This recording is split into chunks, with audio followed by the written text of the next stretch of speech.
आगे है बायोगैस।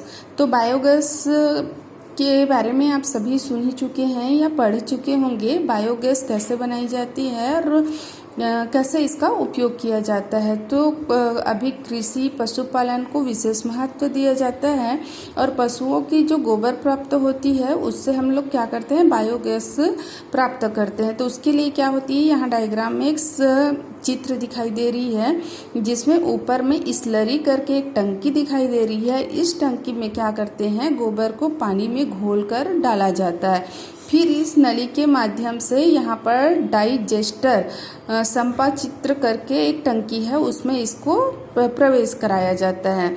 यहाँ पर ये वाली जो टंकी होती है वो ऑक्सीजन विहीन होती है और सूक्ष्म जीवों द्वारा गोबर का क्या होता है, विघटन होता है, अपघटित करते हैं। अपघटन होने से क्या होता है, जो गोबर होती है उसकी अपघटन होने से ये मेथेन गैस में कन्वर्ट हो जाता है। लगभग 75% मेथेन गैस यहाँ पे होता है और यही सभी गैस कहाँ पर एकत्रित हो जाती है, यहाँ पर ये वाली जो निर्गम टंकी है वहाँ पर। इस वाली टंकी को पाइप की सहायता से फिर गैस को बाहर उपयोग किया जाता है। यहाँ पर जो गैस एकत्रित होती है वो गैस बहुत ही उपयोगी होती है और धुआं रहित होती है। इसमें किसी भी प्रकार का वायु प्रदूषण नहीं होती है और इस गैस का उपयोग भोजन बनाने में या प्रकाश प्राप्त करने में इसका उपयोग किया जाता है। फिर आगे है पवन ऊर्जा। पवन ऊर्जा नाम से स्पष्ट है, हवा मतलब हवा से, पवन से जब ऊर्जा प्राप्त की जाती है तो उसको हम क्या बोलेंगे, पवन ऊर्जा बोलेंगे। इसके लिए क्या होती है, पवन चक्कियों का निर्माण किया जाता है। जैसे यहाँ पे डायग्राम में पवन चक्की का डायग्राम दिखाया जा रहा है। यहाँ पे क्या होती है, 3 पंखुड़ी नुमा आकृति में ऐसे एक संरचना होती है। ऐसी ऐसी बहुत सारी पवन चक्कियों का निर्माण किया जाता है और इसका जो कनेक्ट इसको किससे, टरबाइन से कर दिया जाता है और यहाँ पर जनरेटर जनित्र लगा होता है। जैसे ही हवा बहुत तेजी से आती है तो ये वाली जो पंखुड़ी है वो क्या होगी, घूमेगी। इसके घूमने से ये क्या हो रही है, यांत्रिक ऊर्जा में कन्वर्ट हो रही है। यांत्रिक ऊर्जा से ये टरबाइन घूमेगी और टरबाइन के घूमने से ये क्या होगी, जनरेटर के चलने से विद्युत उत्पन्न होगी और ये विद्युत ऊर्जा में फिर कन्वर्ट होगा और इसको फिर विद्युत के रूप में आगे उपयोग कर ली जाएगी, जिसको नवीनीकरण ऊर्जा स्रोत कहा जाता है। हवा से जो ऊर्जा हम प्राप्त करते हैं वो क्या है, नवीनीकरण ऊर्जा स्रोत है।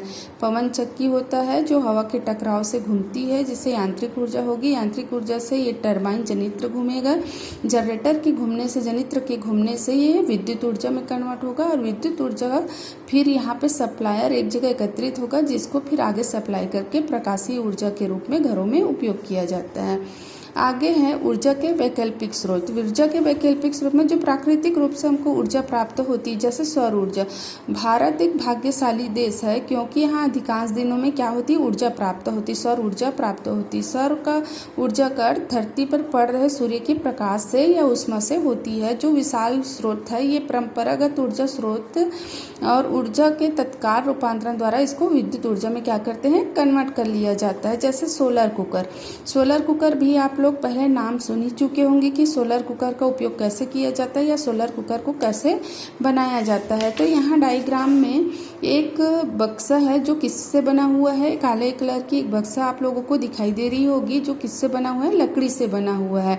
इसके अंदर के भाग को काले पेंट से पेंट कर दिया जाता है और ऊपर के भाग में एक और बक्सा होती है, कांच की प्लेट होती है जिसमें कांच को फिट कर दिया जाता है।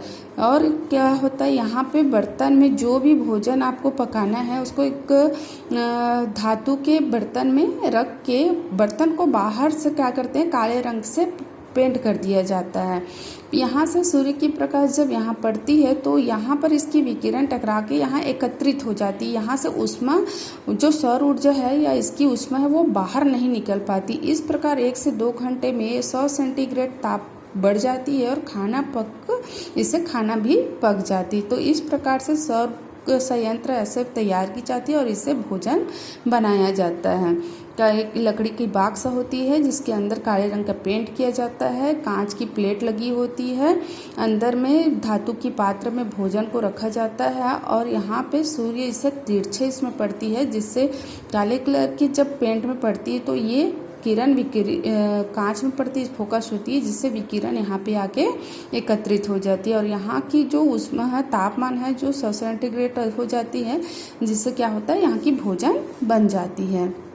तो इस प्रकार से सौर ऊर्जा का उपयोग किया जाता है। फिर सौर सेल एक बहुत बड़ा पैनल होता है। इसके लिए सिलिकॉन का उपयोग किया जाता है। ये छोटी छोटी पैनल में तैयार की जाती है और इसका उपयोग बहुत ही अधिक किया जा रहा है। इसमें लगभग 0.5 से 1.1 वोल्ट तक विद्युत प्राप्त की जा सकती है और इसकी विद्युत का उपयोग ऐसे क्षेत्रों में की जा सकती है जहां पर हम केबल द्वारा विद्युत नहीं पहुंचा सकते, वहां पर परंपरागत सौर ऊर्जा से, सूर्य की ऊर्जा से ये ऊर्जा हम प्राप्त कर सकते हैं। तो इसके लिए सिलिकॉन की प्लेट होती है जो काले कलर के पेंट से इसको पेंट किया जाता है और ऐसी छोटी छोटी पैनल करके इसको सूर्य के प्रकाश में इस प्लेट को रखा जाता है, जिससे कि ये विद्युत ऊर्जा में कन्वर्ट होकर इसका उपयोग किया जाता है।